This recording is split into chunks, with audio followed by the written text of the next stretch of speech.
Assalamualaikum warahmatullahi wabarakatuh. Bismillahirrahmanirrahim. Tabarakalladzi nazzala al-furqana ala 'abdihi liyakuna lil 'alamina nadhir. Allahumma shalli wa sallim ala sayyidina Muhammad wa ala alihi wa sahbihi wa barik wa sallim asma'in. Amma ba'du. Ingkang kula hormati Kiai Haji Abdul Hanan wa ahli baiti, sedanten kanca-kanca santri peminat ilmu tafsir dan ilmu hadis ingkang kula hormati. Berbicara tentang ilmu tafsir, ada beberapa ulama yang menghindari kata tafsir karena makna tafsir itu memaknai atau menduga apa yang dikehendaki Allah. Tentu itu sulit. Satu, bahwa faktanya kita sudah tidak bisa komunikasi dengan Allah karena tidak ada wahyu lagi. Sehingga dari kehati-hatian ini pernah suatu saat Abu Bakar ditanya, ma makna abban fi qaulihi ta'ala wa faqihatan wa abba. Beliau menjawab, saya tidak lagi pantas hidup di atas bumi di bawah naungan langit jika saya mengatakan naqulu fil Quran, jika saya harus berpendapat tentang Quran apa yang tidak saya ketahui.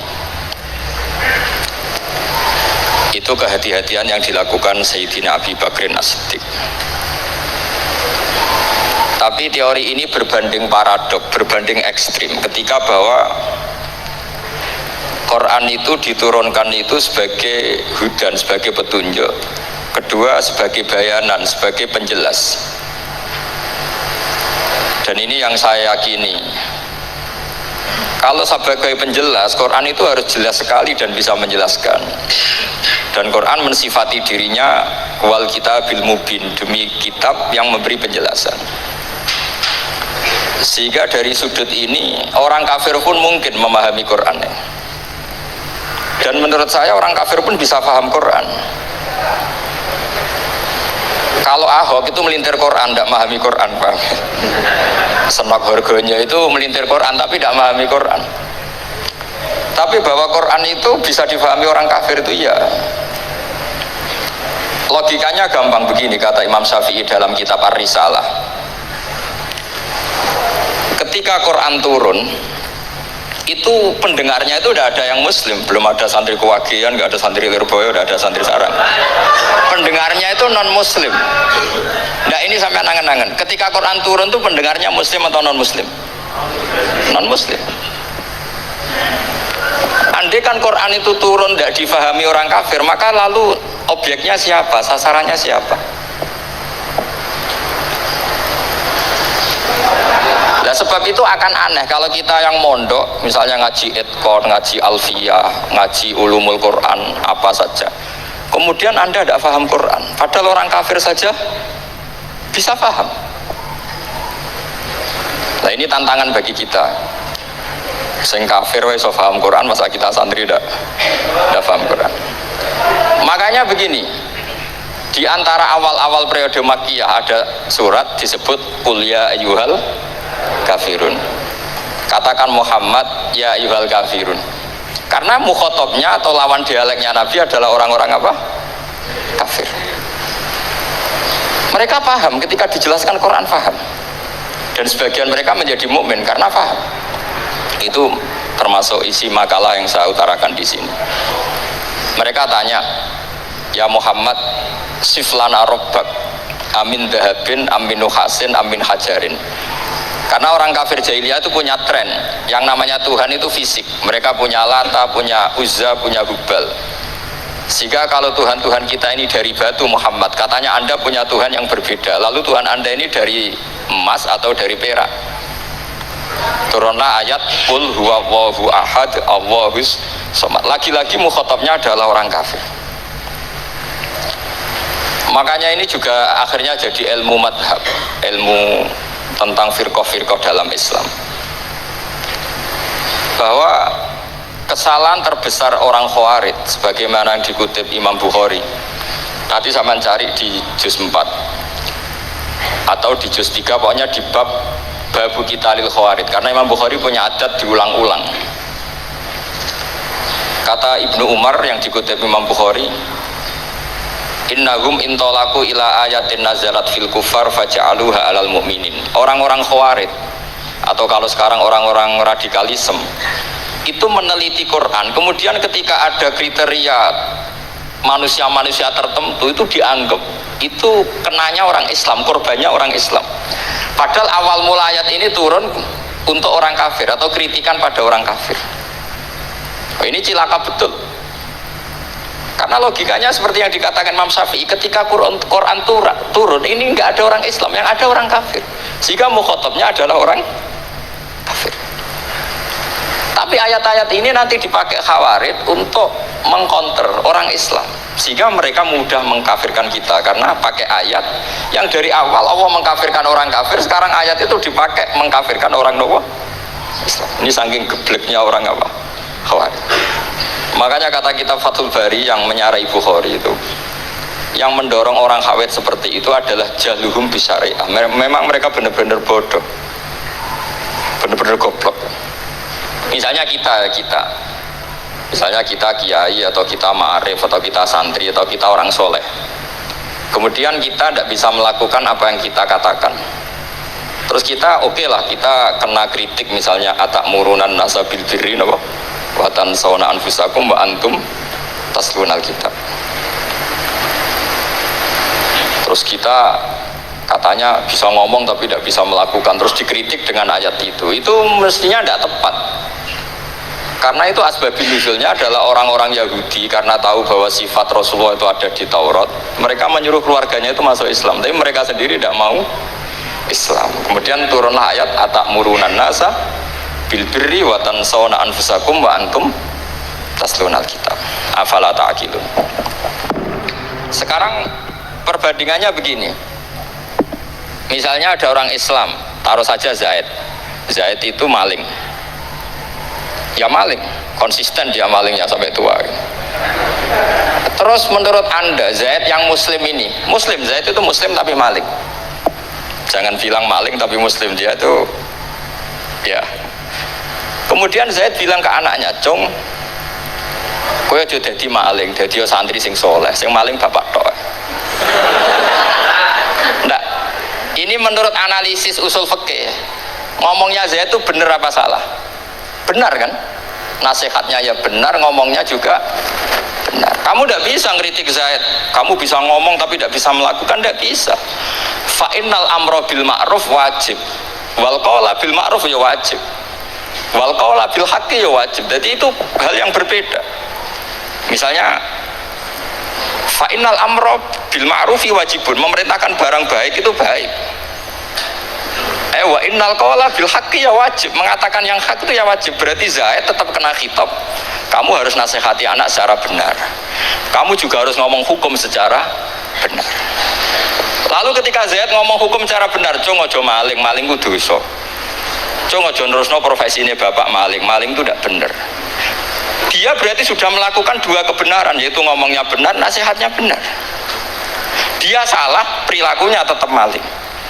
Tapi jangan karena dia maling lalu omongannya enggak salah juga, berarti salahnya malah tiga. Makanya ini pentingnya ngaji sama ulama, sama ahli usul fikih. Jadi tidak bisa dicampur adukkan. Zaid gagal dalam perilaku, tapi jangan gagal lagi di nasihat.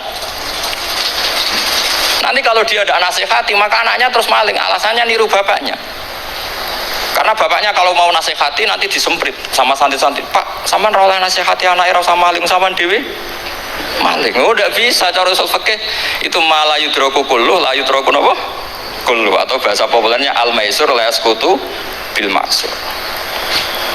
Misalnya kita sebagai kiai hanya bisa takrib, hanya bisa jurumiyah. Apa yang muda Fathul Mu'in Ciabote, bulet, maknanya bulet. Kamu tidak boleh ngomong gini, "Cung, kowe sebagai muridku kudu nurut aku. Nak gurumu goblok dok takrib, kowe dok takrib wae. Gak oleh ngelangkai guru, gak sopan gitu misalnya." Gak gitu. Tetap kita ngomong, "Cung, kowe aja koyo aku. Kowe kudu alim Fathul Mu'in, alim Fathul Wahab." Sama ndak bisa protes. Pak guru sendiri ndak bisa. Kebenaran tetap sebagai kebenaran meskipun kita ndak kuat melakukan atau ndak bisa melakukan. Lagi-lagi ayat itu sebenarnya ada untuk kita, untuk orang Yahudi, atamuruna nasa bil birri wa tansawna anfusakum wa antum taslunal kitab. Sebab itu istidlal dengan Quran itu memang resikonya tinggi kalau tidak bagi mutabakhir, karena itu tadi ini harus ada pengetahuan yang luas tentang asbabun nuzul, tentang kriteria. Nah, kalau terpaksa, saya katakan terpaksa, kalau terpaksa kita itibar itu boleh, tapi itu terpaksa. Bahwa Allah mengkritik orang yang bisa ngomong tapi tidak bisa melakukan. Tapi itu secara usul fikih itu runyam. Teori ini runyam sekali, fatal. Sama lihat tuh di kitab Bajuri atau di kitab-kitab fikih yang lain. Ketika Shahibil Burdah atau Shahibil Bur'ah itu yang Imam Busiri itu, Muhammad bin Busiri itu. Ini salah nama tapi kadung populer. Jadi sebetulnya Imam Busiri itu Shahibil Bur'ah, bukan Shahibil Burdah, tapi kadung terkenal Burdah, kita ikut-ikutan apa? Burdah. Imam Busiri itu ngeluh, saya ini orang yang banyak kesalahan. Di antara salah saya adalah saya bisa ngomong tapi tidak bisa melakukan. Yaitu saya ngomong misalnya orang supaya tahajud, saya tidak tahajud. Saya ngomong orang supaya sholat sunat, saya tidak pernah sholat sunat. Itu sarahnya itu yang menyarai itu kan Imam Bajuri itu yang sarah Burdah. Itu mengkritik begini. Kalau Anda ngendikan itu fi ma'radi dzammin nafsi, yaitu dalam konteks Anda mengkritik diri sendiri oke. Tapi omongan Anda salah. Karena secara usul fikih fatal. Fatalnya begini. Misalnya saya nggak pernah tahajud. Ya mungkin itu nyata. Mungkin itu nyata. Apakah kemudian saya tidak boleh mengatakan at-tahajjudu sunnatun? Apa saya diwajibkan diam hanya karena saya tidak pernah tahajud, terus saya seorang kiai yang haram mengatakan at-tahajjud sunnatun? Saya harus tetap mengatakan kalau tahajud itu sunnah. Saya kalau punya santri terus saya bilang, "Cung, napas nganggur yuk tahajud itu sunat." Karena mengatakan kebaikan pasti bagian dari kebaikan itu sendiri. Makanya kata Imam Bajuri, "Fakaifa yakunul amru bil ma'rufi madmuman." Bagaimana mungkin sesuatu yang jelas baik karena memerintahkan kebaikan madmuman menjadi sesuatu yang tercela hanya karena yang mengatakan tidak melakukan. Fa innal fi'la ya amrun wal hukmu ya amrun akhar. Itu beda. Jangan karena Anda tidak minum teh karena diabetes, terus Anda kalau ada tamu tidak disuguhi teh. Karena saya sendiri tidak minum teh. Wah ya repot kalau gitu. Nah itu lagi-lagi tadi orang Khawarij salah ketika mengartikan ayat yang harusnya objek kritiknya itu orang kafir, kemudian karena Quran lama sekali dibaca orang Islam sampai orang itu lupa kalau Quran awalnya turun diantaranya adalah membenahi akidahnya orang kafir, sehingga korbannya orang Islam. Itu mirip seperti cerita kita ya, santri-santri itu kalau punya musuh itu baca Hizib Nasr. Dulu pengarang Hizib Nasr itu musuhnya orang fasik, sehingga dihizib. Santri ora di musuh wong fasik, duwene kancane dhewe, akhirnya kancane yang kena hizib.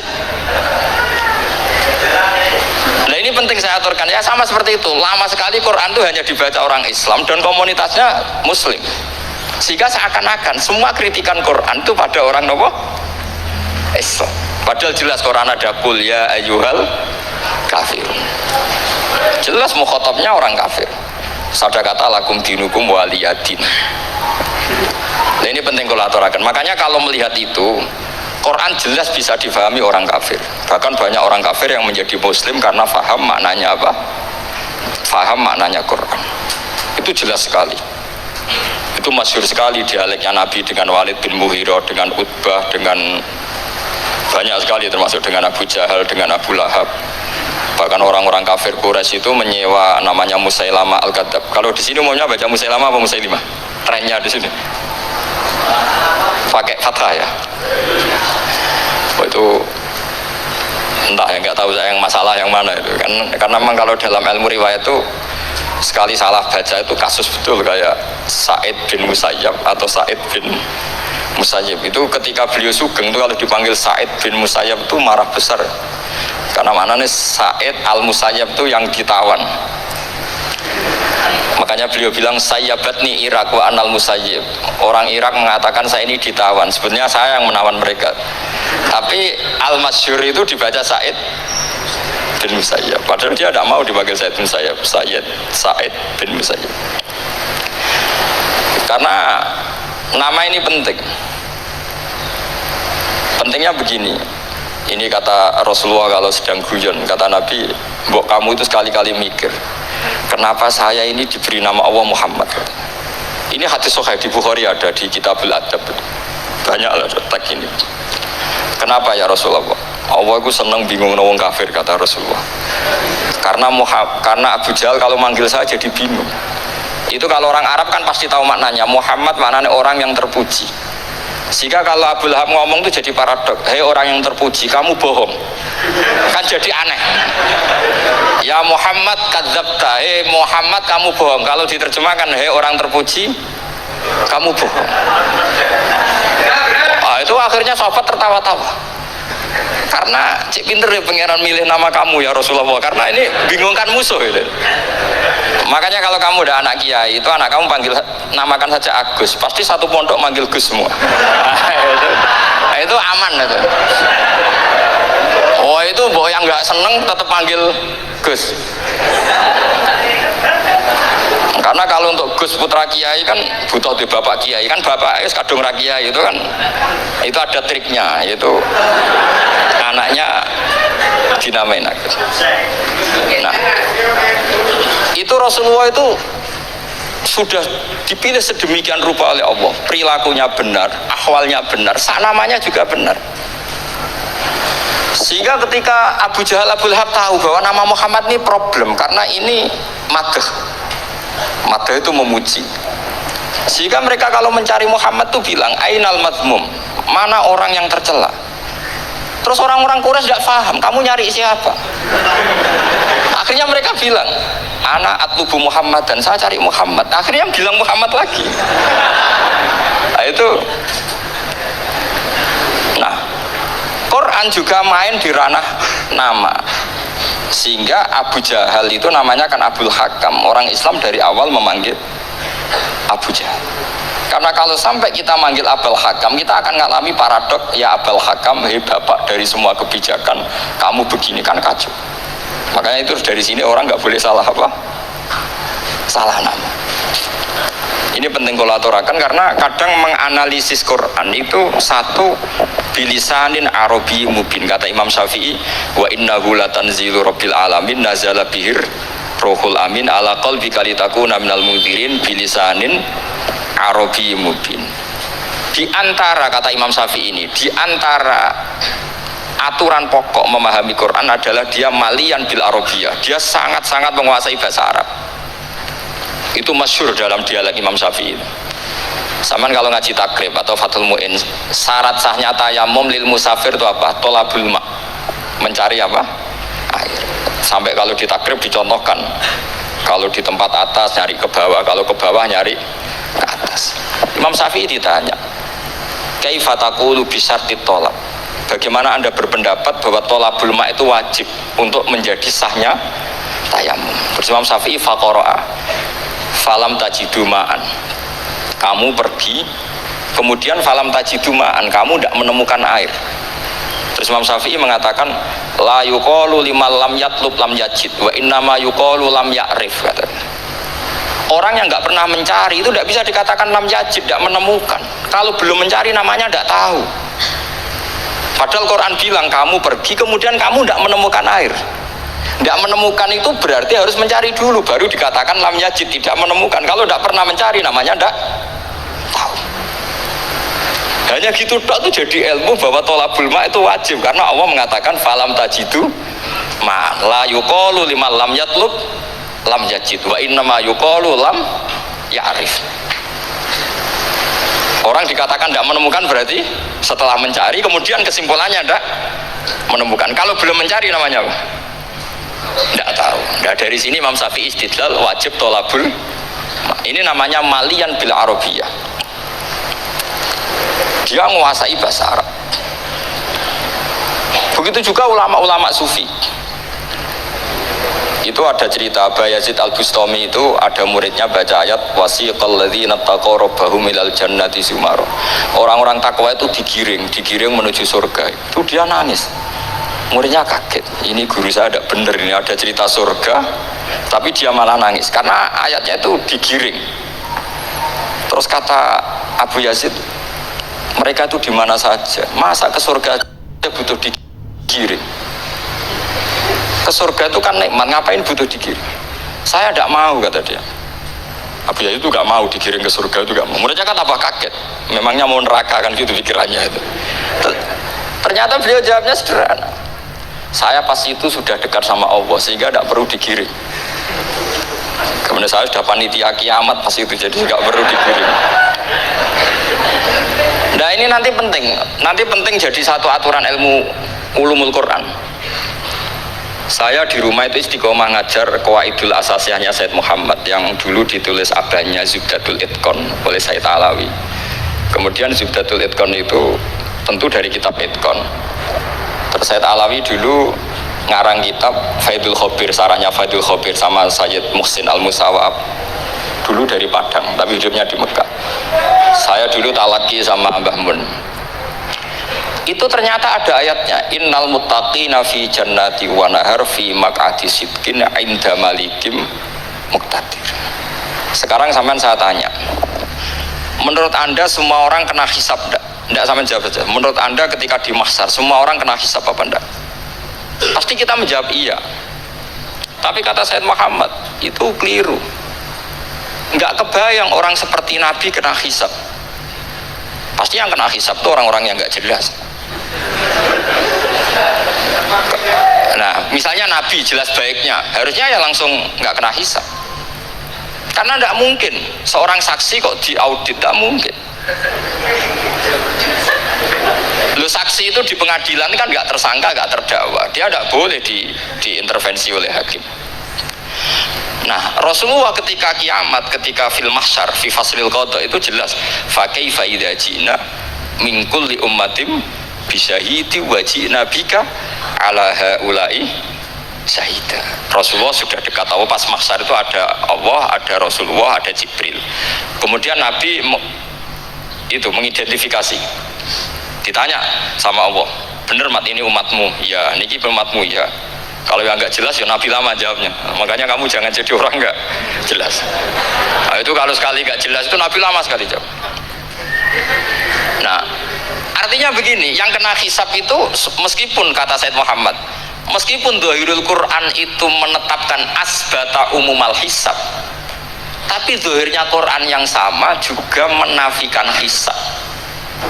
Itu karena nggak mungkin, nggak kebayang kita malaikat berani menghisab afdalul khalqi. Sama bisa bayangkan malaikat mengaudit Rasulullah SAW. Ahabbal khalqi ilallah, kepen cilaka mencet ya. Mau ngejajar Allah kabeh dinten audit sudah indah. Fa kaifa idza ji'na min kulli ummatin bisyahidi wa ji'na bika ala haula'i syahida. Lalu mungkar nakir juga sama. Sampean bisa bayangkan mungkar nakir tanya Nabi Muhammad. Tesnya susah. Karena kalau Rasulullah terus ditanya, "Waman nabiyuka?" Wah, itu kan bisa kiamat itu.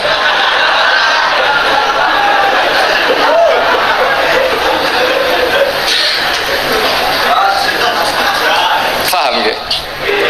Makanya kata Said Muhammad, ini kan teman-teman tanya, piye carane alim tafsirnya saja, sarannya satu hafal Quran, dua hafal Sahih Muslim, tiga semua orang sudah mati, tinggal kamu yang alim. Wah itu mesti aman itu. Nah kalau sampean tanya saya, apa buktinya Gus kalau orang tertentu tidak kena hisab? Ya buktinya tadi misalnya innalladzina qalu rabbuna Allahu tsummas taqamu tatanazzalu alaihimul malaikatu alla takhafu wa la tahzanu wa absyiru. Mungkar nakir adalah malaikat penakut, membawa ketakutan. Sementara para wali ini jelas malaikat kena konstitusi. Malaikat harus mengatakan ke para wali, Allah takhofu wala tahzanu. Padahal Nabi tentu sayyidul auli. Para wali saja malaikat kena aturan, kamu harus bilang Allah takhofu wala tahzanu wa abshiru. Hei para wali, kamu jangan susah, jangan gentar, kamu harus gembira. Kamu bisa bayangkan misalnya mungkar nakir bawa godok atau orang kalau dipukul akjul sak walang-walang. Kemudian kamu bayangkan si Abdul Qadir ngalami itu, Abdul Hasan Asadali ngalami itu, Abu Yazid Al-Bustami. Kalau itu ngalami gitu semua, ngapain kita jadikan mursyid? Kan sama nasibnya dengan kita. Nah, Zahirul Quran mengatakan asbatal hisab. Tapi Zahirul Quran di ayat yang lain lam yusbit al hisab. Makanya tadi umumul Quran juga ditaksis dengan muqayyid. Yang mutlak ditaksis dengan yang muqayyad. Yang mujmal ya sama seperti itu, aturannya seperti itu, ditafsil sama yang mufassal. Sama orang kafir yang jelas, sampean bisa bayangkan malaikat ngaudit Fir'aun. Cek kurang penggawean nih. Jelas eleke kok di audit. Misalnya Abu Lahab di audit, oh malaikatnya celaka mencet. Berarti dia gak percaya sama pernyataan Tuhan, tabat yada abi lahabiu. Malaikat kok ngaudit Abu Lahab. Mungkin Gusti kula cek. Nak menawi wonten api iki.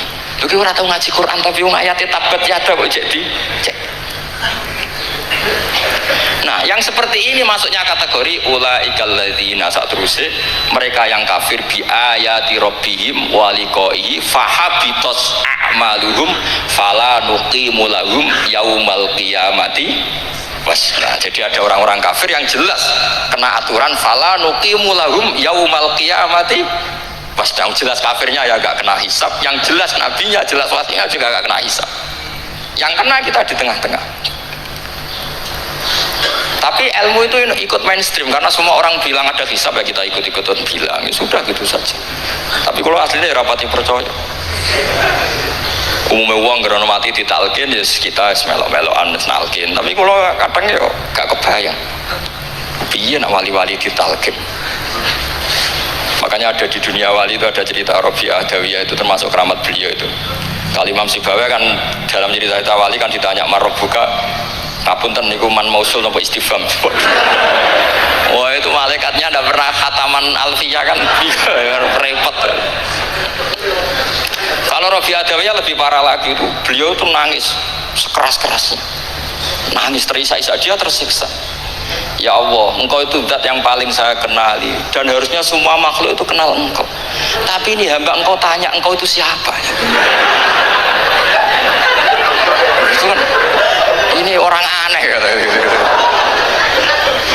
Karena Allah itu adharul zahir, kata sampai Imam Sibai silakan a'raful ma'arif.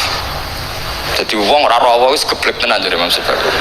Imam Sibai kan atas nama dia pakar nahwu pertama mengatakan domir paling makrifat di antara 6 isim makrifat, paling makrifat itu domir. Tapi meskipun gitu a'raful ma'arif Allah, yang paling makrifat dari sekian isim makrifat itu Allah. Artinya satu nama yang orang harus kenal semua. Makanya di antara keramat beliau ketika ditanya wong ora tau ngaji fikih men ngaji nahwu, gak tahu dia ngaji carane sesuci, carane idah, atau gak tahu ngaji nahwu. Terus dia tanya bima fa'ala rabbuka, lalu Allah memperlakukan kamu gimana? Terus kata Imam Sibawi, ghafaroli, Allah mengampuni saya karena saya orang yang mengatakan Allahu a'raful ma'arif. Ini penting kalau aturakan. Jadi makanya kalau sampean tanya caranya ilmu alim gimana, ya satu tadi, kalau sampean masih banyak orang hidup, syaratnya kamu harus hafal Quran, hafal hadis, hafal sekian ribu hadis, hafal sekian ulumul Quran. Itu kalau masih banyak orang hidup. Kalau sudah kamu sendiri hidup, ya sudah, pokoknya isokulhu ya salim sendiri kan, nggak ada saingannya itu. Makanya kata Sayyid Muhammad, beliau mengatakan kita meyakini umum al-hisab ya berdasar zahiril Quran, kita menafikan umum al-hisab bahwa hisab hanya yaktasul li qaumin duna qaumin juga berdasar zahiril Quran. Kita percaya semua mayat ditanya mungkar nangkir ya berdasar zahiril ahadis. Kita tidak mengumumkan teks ini juga berdasar dhahiril hadis. Karena malaikat mungkar nakir juga malaikat, berarti dia kena aturan kalau ketemu para wali Allah takhafu wala tahzan.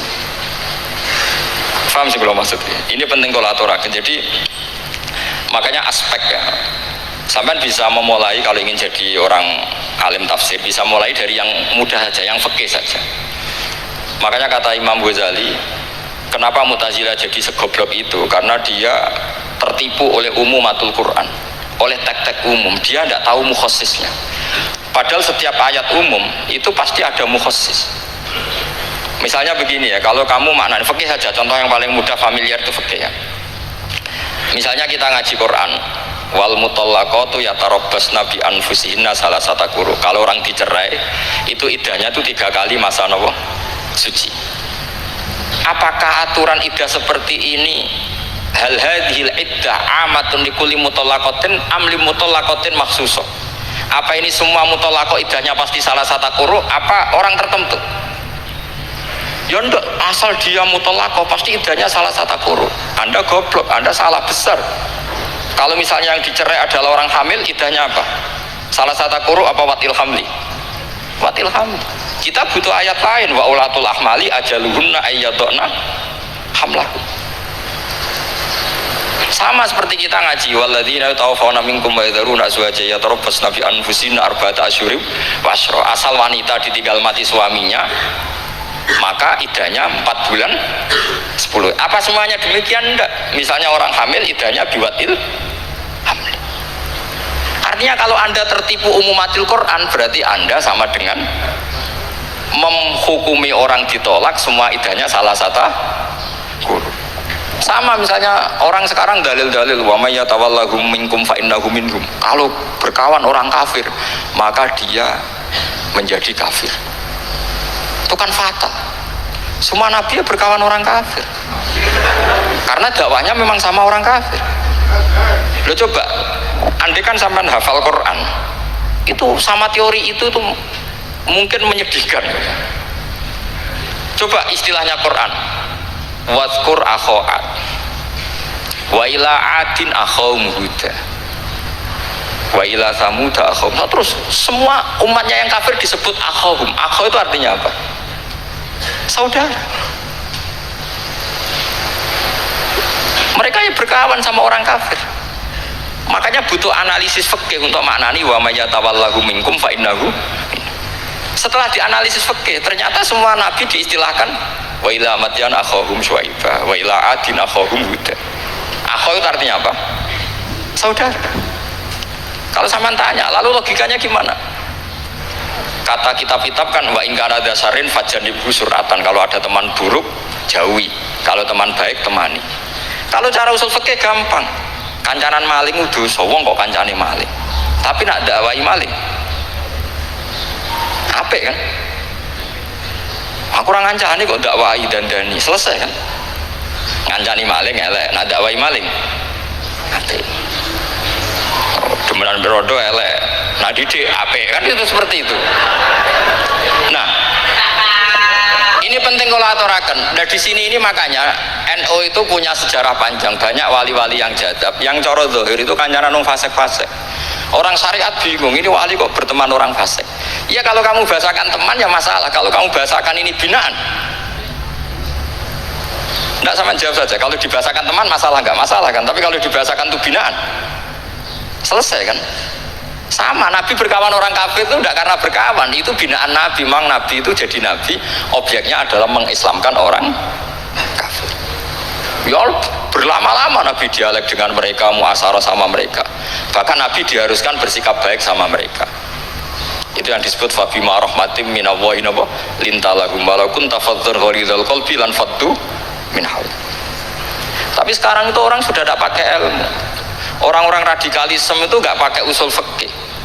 Pokoknya kalau ada ayat terjemahnya gini ya sudah, itu jadi madhab. Akhirnya kecelakaan seperti ini. Pokoknya kalau ada ayat faqtulul musyrikina haitsu wajadtumuhum wa khudhuhum wahsuruhum waq'udu lahum kulla marsad. Sudah apalnya ayat itu saja. Dia tidak mau ngapalkan misalnya qatilul ladzina yuqatilunakum.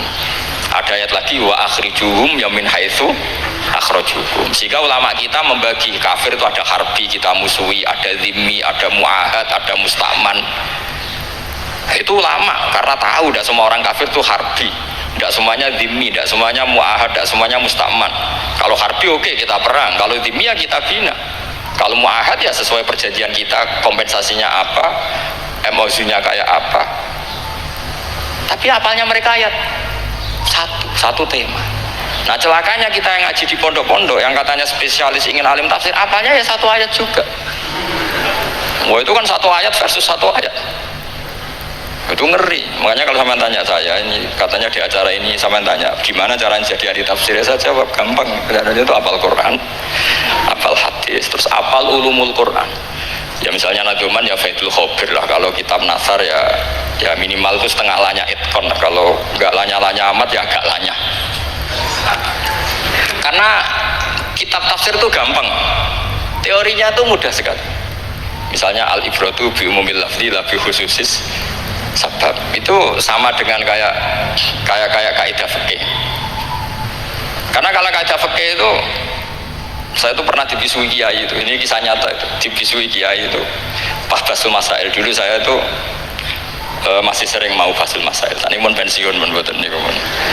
Dulu saya dengan Gus Zofur putrane Bamun itu sering makili Pondok Anwar basul masail fikih. Tapi tidak tahu ceritanya Gus Zofur jadi dokter tafsir, saya juga kok ya tahu-tahu menekuni tafsir. Lama-lama orang itu lupa status saya yang fakih ya. Makanya saya itu ya kadang eman gitu, karena ini status penting juga. Tapi status fikih itu kadang memang menyesatkan.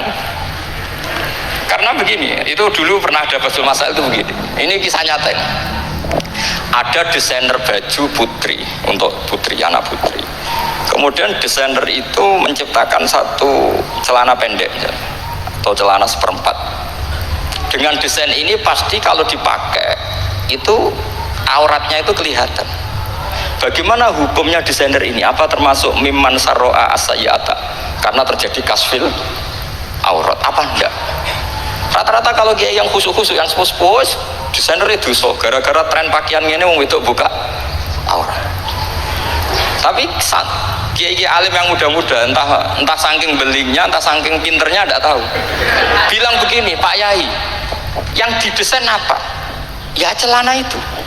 Lalu celana itu fungsinya nutupi apa buka aurat? Ya nutupi. Kan lumayan urun nutupi. Kalau haram ya dicopot, lu kan malah parah. Bingung kayaknya. Sampai bilang gini kan, wah semanis. Itu kan makanya ini guyon ilmiah. Repotnya ngadepi orang alim muda itu kan mbok gedingi ku ilmiah, mbok senengi fasik.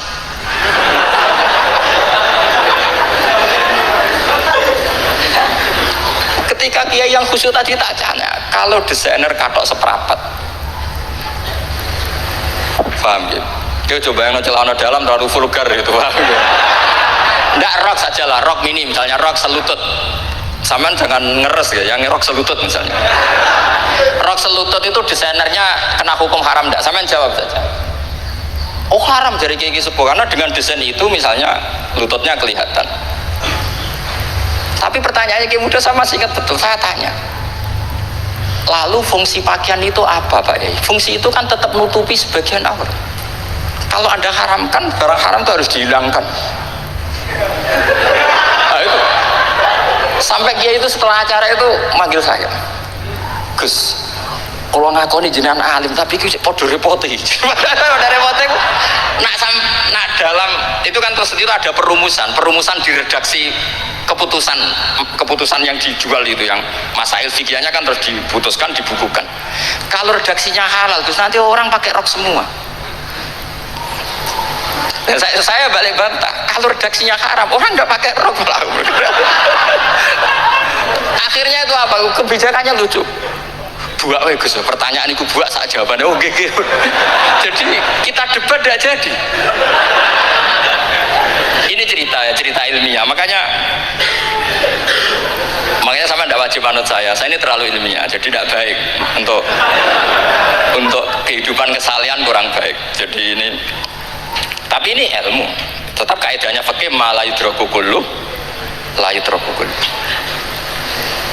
Jangan kalau tidak bisa nutupi aurat semua, lalu jangan sama sekali.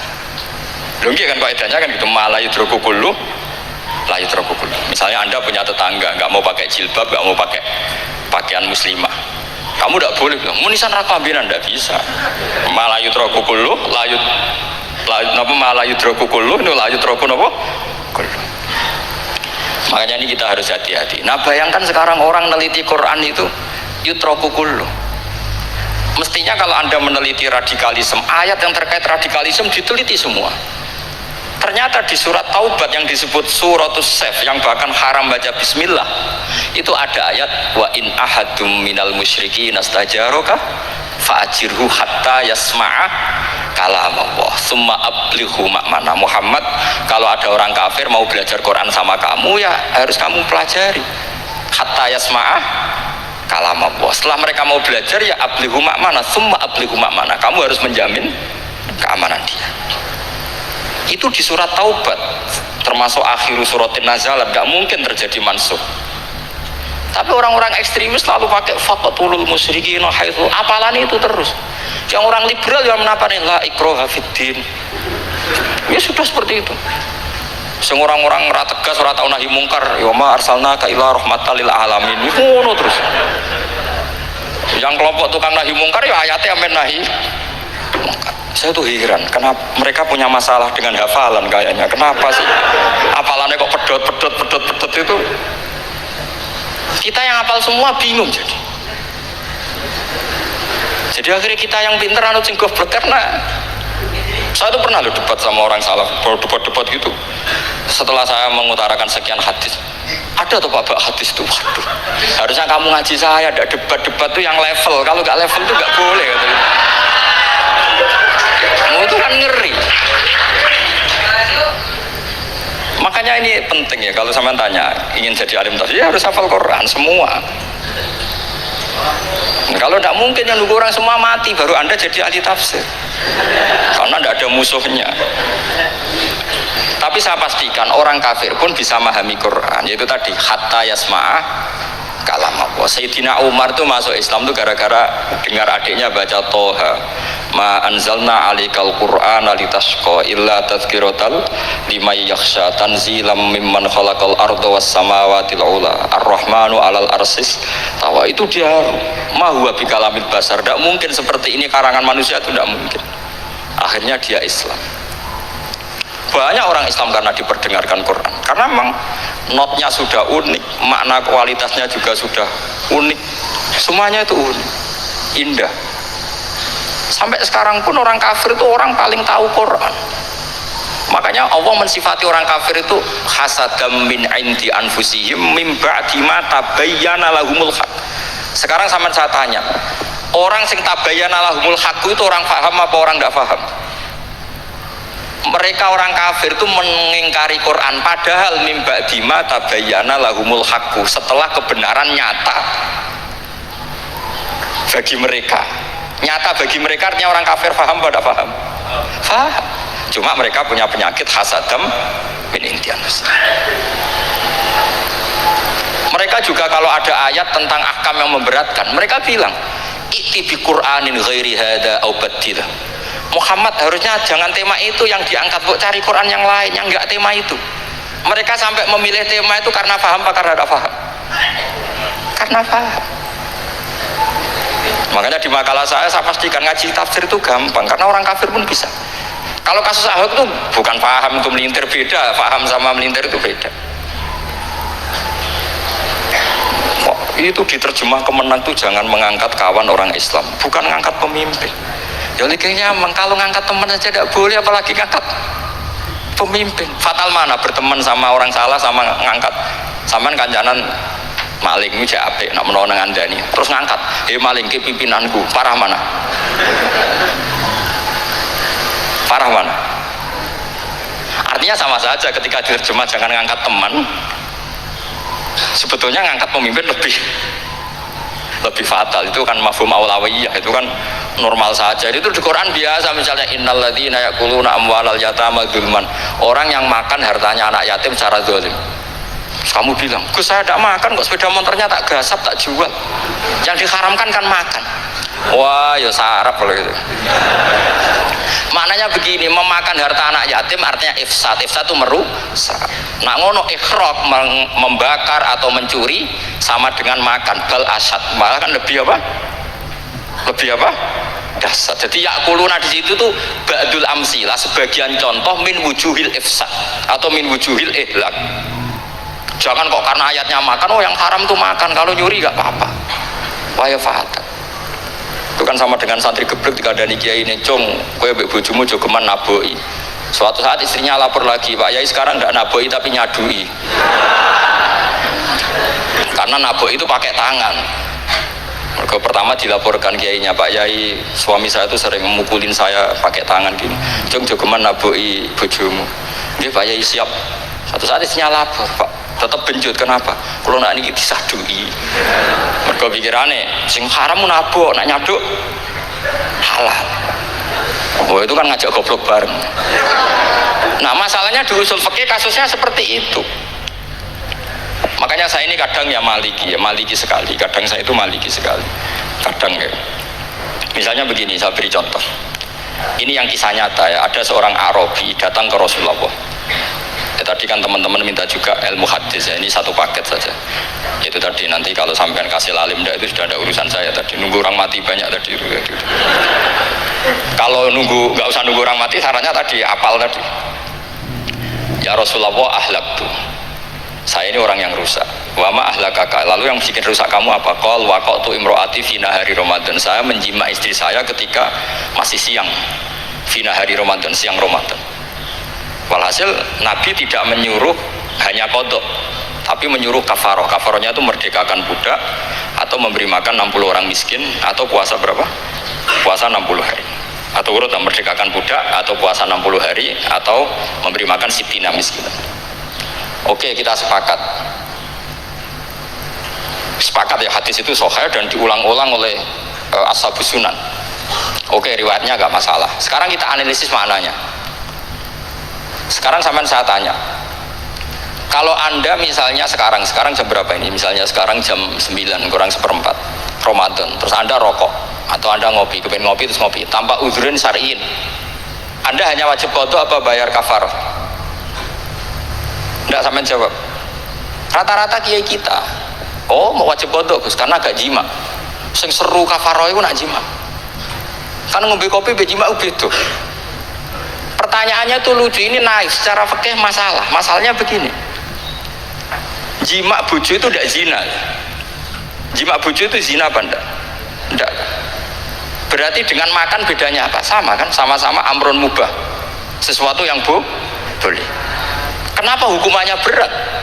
Makanya kata Imam Malik, enggak itu nilainya adalah hadku hurmati Ramadan bi ghairi udhrin syar'iyyin. Makanya kata Imam Malik, siapapun yang makan fina hari Ramadan, iftar apapun fina hari Ramadan bi ghairi udhrin syar'iyyin, maka hukumnya sama dengan jima fina hari Ramadan. Karena sama-sama ihlak ifsad hurmata Ramadan bi ghairi udhrin syar'iyyin. Enggak, ini ilmiah. Kamu udah harus cocok, tapi otak kamu harus percaya. Loh iya kan beda kan.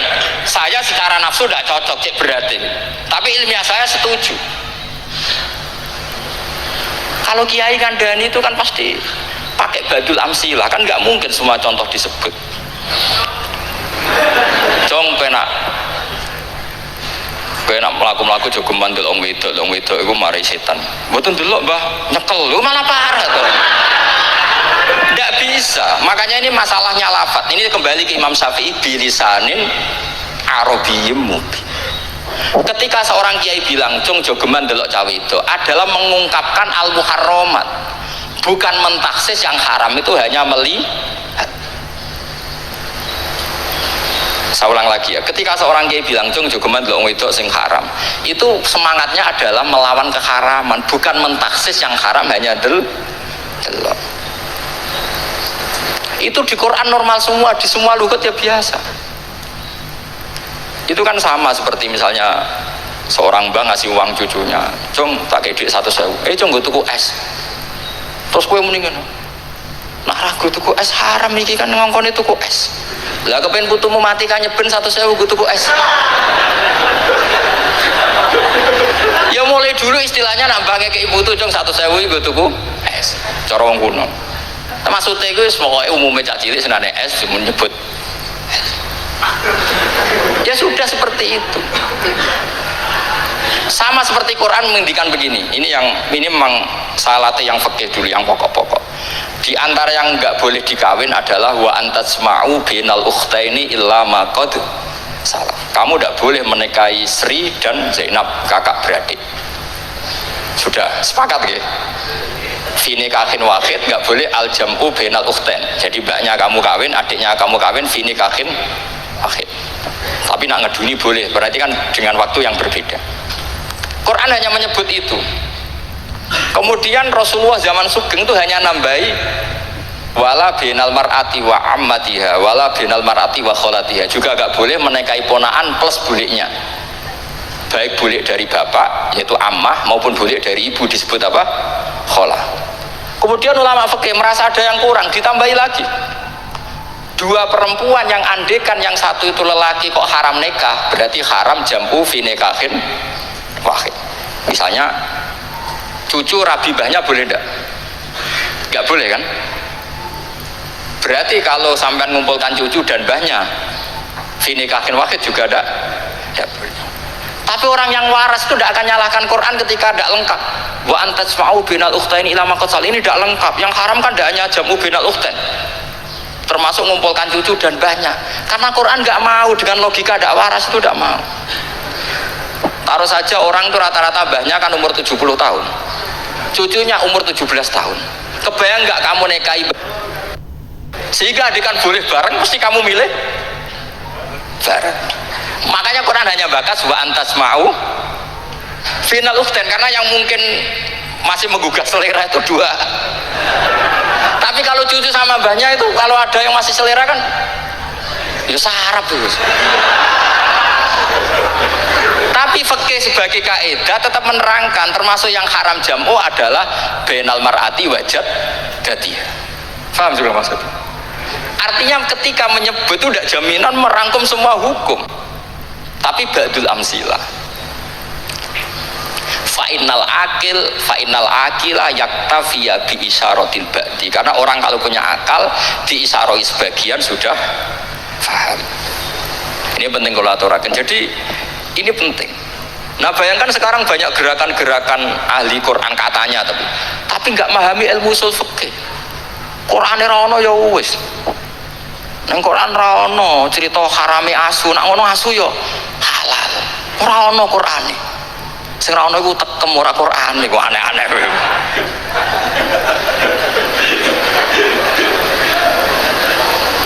Itu kan sama. Terus sampean misalnya tadi jam 09.00 Ramadan tambah uzurin syariyin terus mangan mie rokokan, itu kan melecehkan Ramadan biwiri uzurin syariyin, karena melecehkan hormata Ramadan kena sanksi separah itu.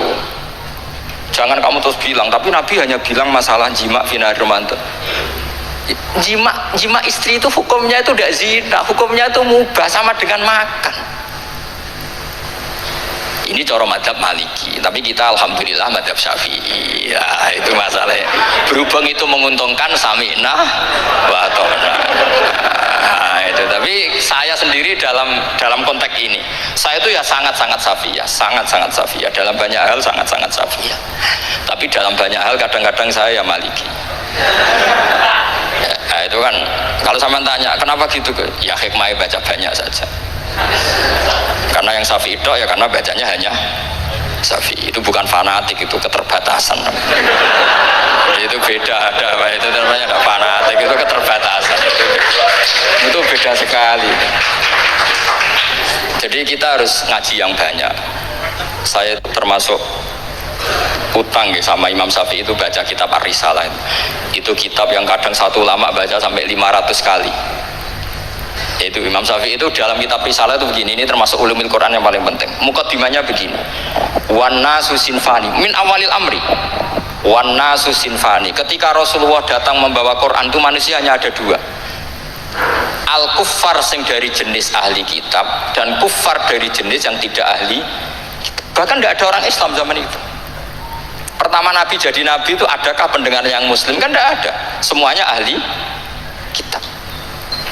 Makanya susah kalau Quran kamu analisis korbannya orang Islam tuh, kata Ibnu Umar tuh lucu. Dulu tuh mukhotobnya tuh orang kafir, jelas kuliah ayyuhal kafir.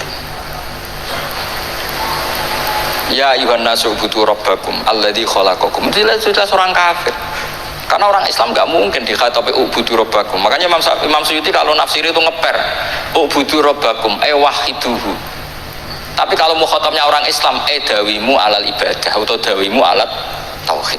Karena dia tahu kalau mukhatabnya orang kafir ubudu ya masih wahidu. Kalau sudah Islam kok dikhitabi ubudu mudawamah alal ibadah. Itu saking alimnya Imam Suyuti. Ini saya teruskan. Kalau mukhatabnya itu orang kafir ahli kitab, itu kemungkinannya ya dua cara mereaksi Quran, yaitu disebut lam yakunil ladzina kafaru min ahlil kitabi wal musyrikina munfakina hatta ta'tiyahumul. Jadi lam yakunil ladzina kafaru, jelas kafaru itu umum. Kemudian ditafsir kafaru itu ada yang min ahlil kitabi, berarti kafaru yang jenis Yahudi Nasrani. Ada kafaru yang min ahlil kitabi wal musyrikin, kafaru yang jenis musyrikin, yaitu kafir Mekah. Karena cara kaidah nahwu al-atfu yaqtadi taghayyur, kalau ada ataf pasti konteksnya beda. Jaa Zaidun wa Amrun, berarti Zaid ada Amar, Amar ya ada Bakar. Karena jaa Zaidun wa Amrun wa Bakrun, pasti orang ini berbeda. Tidak boleh orang yang sama kamu pakai ataf. Ini sudah clear ya ini ya. Kemudian cara pandang mereka ya beda. Ketika Rasulullah mengajak tauhid, itu ahli kitab tidak masalah. Memang harusnya Tuhan itu satu. Tidak masalah bagi ahli kitab. Problem bagi ahli kitab adalah Muhammad itu nabi, itu kita nggak suka. Kalau Tuhan satu oke, tapi kalau Muhammad nabi tidak oke. Kita bisa jadi nabi, kata mereka, karena mereka merasa nasabnya sampai Ibrahim. Sementara zaman itu mereka sanksi Muhammad itu nasabnya konti, gak jelas. Ini penting kalau aturakan. Sehingga dalam konteks ini Allah menjawab ahli kitab dulu. Ini disebut Muhammad itu nasabnya jelas. Ini ku fihi ayatum bayinatum maqamu Ibrahim. Ini saya dengarin. Ibrahim itu jelas pernah ke Mekah. Bukti Ibrahim pernah ke Mekah adalah jejak kaki Ibrahim di makam apa? Makam mereka, artinya buatan kuburan, buatan jejak kaki Ibrahim ketika bangun Ka'bah. Fihi ayatum bayinatum maqamu Ibrahim. Pun. Kalau Ibrahim pernah di Mekah, artinya beliau pernah nikah di Mekah. Paling tidak punya dzurriyyah di Mekah. Jadi Ismail dibawa ke Mekah. Jelas ayatnya wa idh yarfa'u Ibrahimul qawaida minal baiti wa Ismail. Ini dengarin ya. Sebab itu saking alimnya berjanji itu beliau tahu betul masalah utama Rasulullah Muhammad adalah disangsikan nasabnya. Sebab itu kitab berjanji pertama cerita setelah dia alhamdulillah macam-macam awalu ma'anab tadi saat terus dia bilang wa ba'du fa'akul huwa Muhammad bin Abdillah bin Abdil Muttalib. Saat terus ya wabak dua Muhammad bin Abdullah bin Abdul Muttalib wasmu Syaibatul Hamdi Humitat Khisaluhus Saniyah. Saat terus Ibnu Qusayn, saat terus Sumiyah bi Qusayn litaqasi fi biladi Qudu'atal Qasiyah. Karena dia tahu yang masalah bagi Rasulullah itu adalah masalah nasab bagi mereka loh, bagi mereka yang kafir. Terus beliau ngendikan ditutup wa adnanu bila raibin inda dawil ulumin nasabiyah ila dhabihi Ismail nisbatuhu. Jelas saya Adnan itu pasti puter cucu-cucunya Nabi Ismail. Karena orang Yahudi yang di soal Muhammad itu, kamu itu siapa kok tahu-tahu Nabi? Kamu orang Arab itu tidak pernah ada Nabi. Yang Nabi itu normalnya orang Israel, itu turunan Yahudi, karena Yahuda bin Yakub bin Ishak bin Ibrahim. Akhirnya Allah membuktikan fihi ayatum bayinatum maqami. Bukti kalau Ibrahim pernah di Mekah adalah jejak kakinya di Mekah, itu dekat Ka'bah. Ini jawaban Allah yang tentang ahli kitab, karena sudah jelimet. Ada ilmu ansab, ada ilmu nasab, ada polemik kitab samawi. Kalau kafir Mekah ini goblok-goblok. Ketika Rasulullah pakai teori tauhid, orang kafir Mekah itu sangat gobloknya bilang gini, Muhammad, kita ini urusannya banyak, utang kita banyak, kasus saya banyak. Kok Tuhannya satu itu tidak cukup? Yaitu mereka mengatakan aja'alal alihata ilahau wahida inna hadza la syai'un ujab. Bagaimana Tuhan hanya satu? Urusan kita banyak, masalah kita banyak. Tuhan nggak boleh satu, harus banyak. Sejumlah urusan kita. Ada Tuhan BPKB, Tuhan macam-macam lah. Ada Tuhan kredit, Tuhan kas macam-macam lah kan. sesuai sebanyak urusan kita. Mereka tanya aja alal alihata ilahau wahida, masa Tuhan satu, inna hadza la syai'un ujab, ini aneh. Tapi Rasulullah dengan sabarnya, kalau yang seperti ini Allah menjelaskannya beda dengan yang pertama, karena tadi orang kafir itu bisa min ahlil kitab, bisa wal musyrikin. Lam yakunil ladzina kafaru min ahlil kitab, ada yang wal musyrikin. Semuanya ini tidak pernah munfakina hatta ta'tiyahumul bayyinah. Mereka tidak pernah tercerabut dari pikiran mereka, dari mainstream mereka, sampai ada bayyinah. Bayyinah itu kejelasan kebenaran atau benar yang begitu jelas. Itu siapa? Rasulun minallah yatslu suhufam mutahhar. Akhirnya Nabi sabar. Saking sabarnya Nabi itu ngomong gini, ya di khalayak umum, mukhatamnya ya kafir semua. Hei saudara-saudara kami suku Quraisy, kita ini sebangsa. Nabi tanya, Muhammad, ajaran kami itu benar karena kamu itu orang yang kita percaya, tapi kali ini Anda aneh karena ngajak satu Tuhan. Itu tidak mungkin, urusan kita banyak, satu Tuhan juga, Tuhan harus banyak. Kita punya 3 aja kurang banyak, kan banyak punya Lata, Uzza, Hubal. Rasulullah dengan sabarnya ngendikan gini, hei kaumku, kalau kamu jadi pembantu, jadi buruh, senang mana punya majikan banyak sama majikan satu. Kalau majikannya banyak, itu perintahnya beda-beda, seleranya semua harus kamu lakoni, semua harus kamu taklui, karena kamu harus nurut. Wah ya repot mat kalau di majikan banyak, ngerepoti mesti. Rasulullah tinggal nimpali, Tuhan kamu itu majikan kamu, kalau Tuhannya banyak, perintahnya ya banyak, seleranya beda-beda. Kamu bingung mbak? Wah ya bingung mat, ya udahlah mat, satu aja. Akhirnya mereka masuk Islam. Nah itu disebut Nabi itu fatona, punya kecerdasan artikulatif, kalau menjelaskan itu masuk akal. Nah itu disebut dorobawahu matalar rojulan fihi syuraka'u mutasyakisuna wa rojulan salamal lirojul hal yastiawiyani masalah alhamdulillah. Nah ini penting, Allah membuat satu perumpamaan bagaimana ada satu pembantu yang punya majikan banyak, yang berbeda-beda seleranya, berbeda-beda perintahnya, dengan kalau hanya satu majikan. Apakah sama? Mereka jawab tidak sama, enak punya satu majikan. Begitulah Tuhan kamu, harusnya satu. Jadi artinya gini, kalau kamu ngaji ulumul Quran, kamu harus tahu ini khitab ke kafir. Kafir yang mana? Ahli kitab atau kafir yang musyrik? Nah, sekarang tidak tahu lagi, pokoknya kafir. Makanya kalau orang berdebat mereka itu tidak goblok meneh. Makanya sama tidak usah ketularan goblok, sing pun sing goblok ora usah ditambahi mun kathah dan ini pun. Ya karena kita ngaji jelas Qurannya kan lam yakunil ladzina kafaru, itu masih ada min lil bayaniyah atau min li bayanil jinsi. Kafaru itu sopo? Siji min ahlil kitab, 2 kafaru sing wal musyrikin. Dua-duanya tidak pernah munfakina hatta ta'tiyahumul bayyinah. Mereka tidak akan tercerabut dari pikirannya sehingga ada bayyinah. Bayyinah itu siapa? Rasulun minallah yatslu sufam. Nah, ketika Nabi menjelaskan asal usul nasabnya bahwa Sayyid Adnan itu ila Ismail, Ismail jelas putra Nabi Ibrahim, mereka terus baru iman karena ada fihi ayatum bayyinatum maqamun apa itu. Ya jadi saya kira demikian, nanti kan akhirnya jam berapa?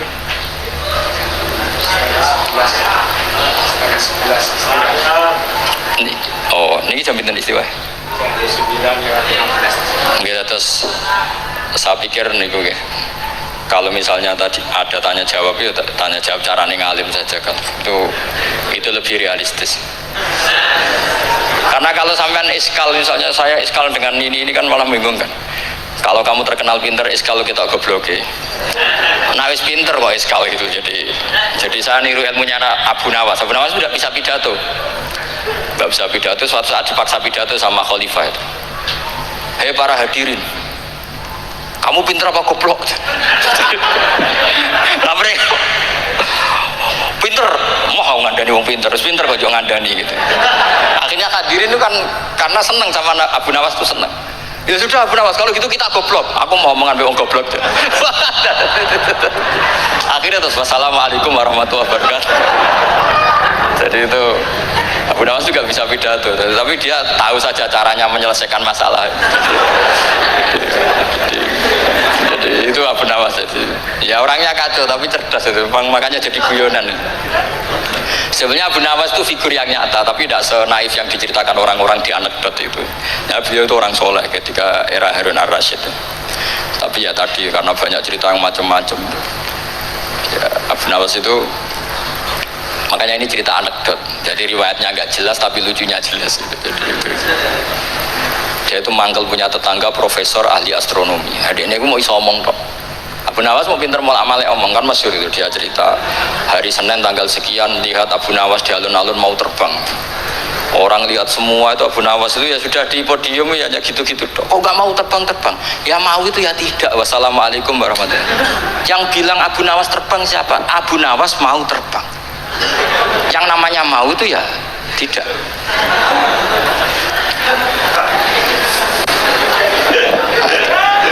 Pernah dia itu lomba sama Harun ar-Rasyid, siapa paling banyak pengunjung rumahnya di alun-alun. Harun Rasyid bikin khemah, dia bikin khemah. Tentu cerita ini bohong, yakini ini bohong, makanya ini bohong tenang.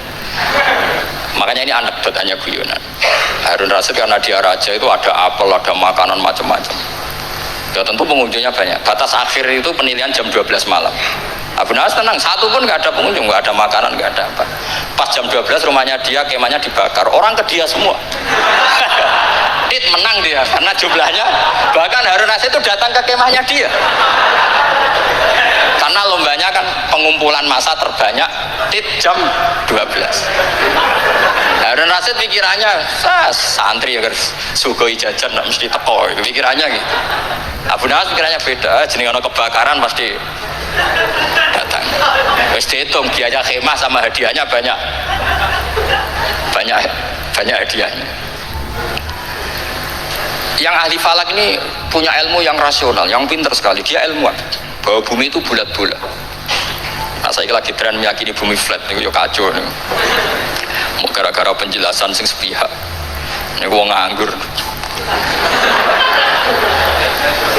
Lah wong ilmuwan kok sentimennya perkara wedi duit. Enggak boleh ilmuwan menyebut sentimen apa? Uang. Akhir bumi itu bulat-bulat. Jadi kalau Anda jalan ke timur terus nanti ke titik yang sama. Abu Nawas paham karena dia memang enggak ahli sains gitu. Suatu saat si profesor ini kemalingan, malingnya melayu ngetan. Terus minta tolong sama Abu Nawas, kejarlah maling itu. Kemana? Ke timur. Dia ngejar ke barat. Ditanya sama profesor, saya udah bilang larinya maling itu ke timur, kalau ngejar ke barat nanti ketemu di titik yang sama. Akhirnya profesornya ngerti, oh ngenyek tuh ya kira itu. Jadi nah khawatir saya nanti kalau santri-santri tidak pinter ilmu terus pilihannya ilmu kayak Abu Nawas, jalan pintas tadi. Karena belajar falak jelimet, belajar faraid apa jelimet, ada aul, ada roh, terus semua ada masalah yang ruwet-ruwet terus akhirnya mau olah bicara. Ini musibah, inna lillahi wa inna ilaihi raji'un. Itu tidak boleh. Quran tidak mengajarkan itu. Quran tetap mengajarkan ilmu meskipun ada nilai seninya. Ya tadi nilai seni tadi misalnya Allah mencontohkan dorobawu masalah rojulan fi syuraka. Terus kedua uniknya Quran itu begini. Setelah dipikir itu nyata-nyata lebih detail. Misalnya begini. Ketika Allah mencontohkan ba'udah itu nyamuk. Itu orang-orang kafir itu bilang gini, ya Muhammad, Tuhan Anda kehilangan stok ilmiah. Sehingga contoh itu enggak yang dahsyat tapi sekedar nyamuk. Wong nyamuk kok digawe contoh. Pokoknya contoh itu dinosaurus, tak jerapah, tak apalah yang keren itu. Mau contoh apa? Nyamuk. Terus Allah menjelaskan innallaha la yastahi ayyadriban apa? Masalam ma. Contoh apa saja? Apa saja itu ditafsiri ba'udatan fama fawqaha, entah itu nyamuk fama fawqaha atau yang di atasnya nyamuk, maksudnya di atasnya itu fil killah atau fisihor atau yang di atas nyamuk yang lebih kecil ketimbang nyamuk. Sekarang saya contohkan kata Rasulullah, contoh yang kecil saja, nggak usah bikin nyawa, nggak usah, itu terlalu mustahil.